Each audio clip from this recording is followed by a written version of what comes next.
Hi everybody. I've had this question a lot very recently. People are asking, how do I ship geckos? How in the world do I get them from my house to your house? How does that happen? It's really simple. I have a bunch of boxes, specially made for shipping fragile, perishable items. This is a 7 by 7 by 6 inch box. Get it all taped up.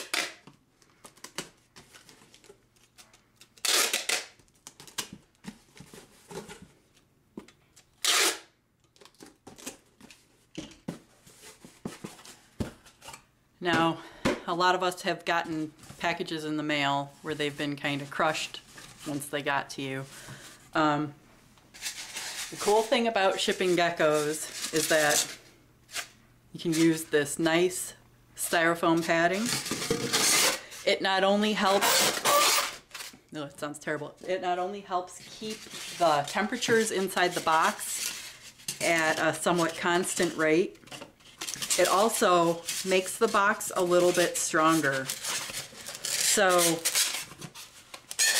oh, it's like nails on a chalkboard. It's the worst sound, but we suffer for our geckos. This stuff really does help prevent box crushing. Just adds some strength to the box. It's got 6 walls, so it's got a bottom, 4 sides, and a top. It's really cool.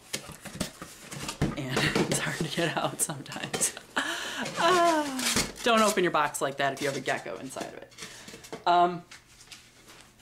I would take some newspaper and I would crumple it up a little bit.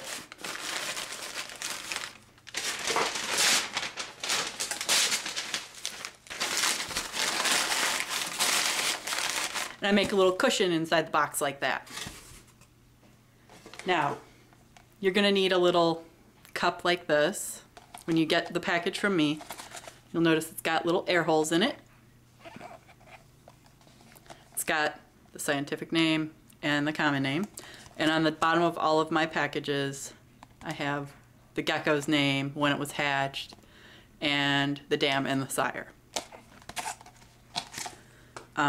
What I do is, to make sure this gecko doesn't wiggle around a lot, I take a piece of nice thick paper towel and I kind of crunch it up a little bit.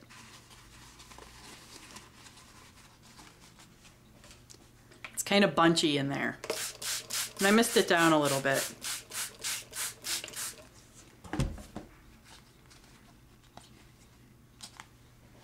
Okay.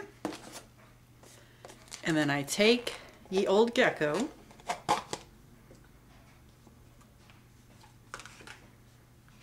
that's cornbread. Cornbread is so pretty. These colors are hard to see in this indoor lighting, but this gecko is coming out with so many freaking tiger stripes. It looks so cool. Anyway, put the gecko on in there and watch it run out right away. Sometimes it'll take a couple tries to get your gecko to hang out in the cup.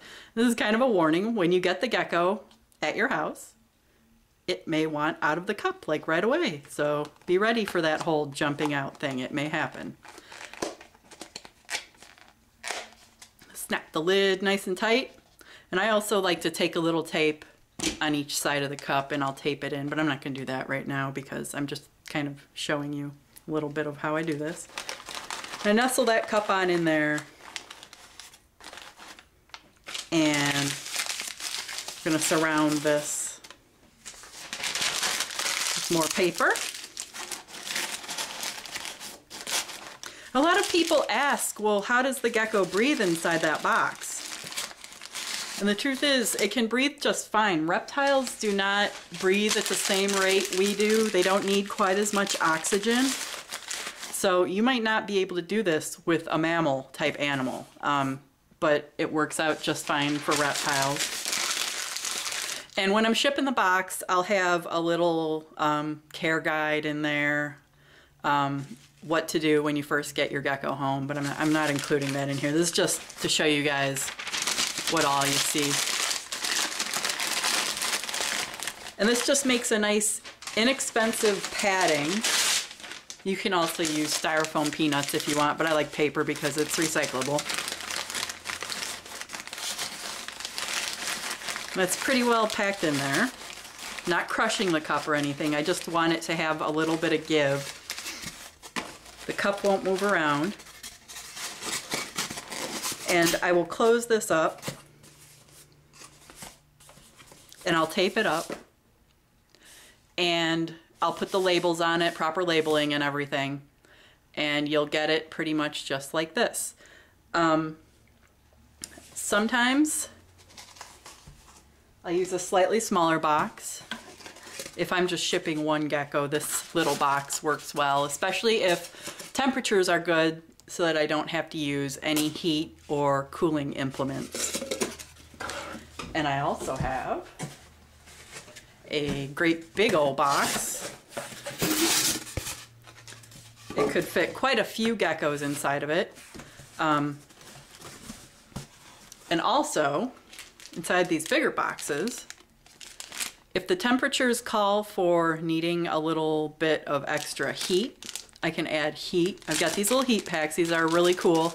You just open up the plastic and you shake it around a little bit and it starts making heat, and these are supposed to be 40 plus hours. I've never needed it to go more than like 14 hours. That's like the longest a gecko's been in transit for me. But I would activate that and tape it to one side of the box and keep my gecko for shipping on the other side of the box.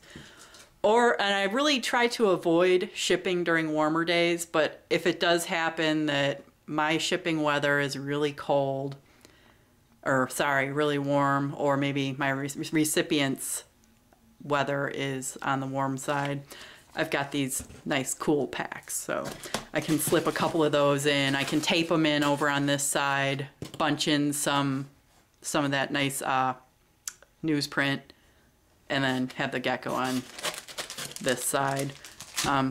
And that helps regulate the temperatures inside the box, make sure it doesn't get too warm. I bought a pack of like 50 of these, and I have not had to use. So this is just a nice big box if I need to regulate temperatures. So that's just kind of what to expect if you're gonna order a gecko from me. I do ask that if you get a gecko from me, you let me know that it's arrived within an hour of its arrival. I keep an eye on the tracking just to make sure geckos get there okay. But I do like to know right away. I like to know that you're happy with your gecko. So if you get a gecko from UPS, from me, that's pretty much how I do it.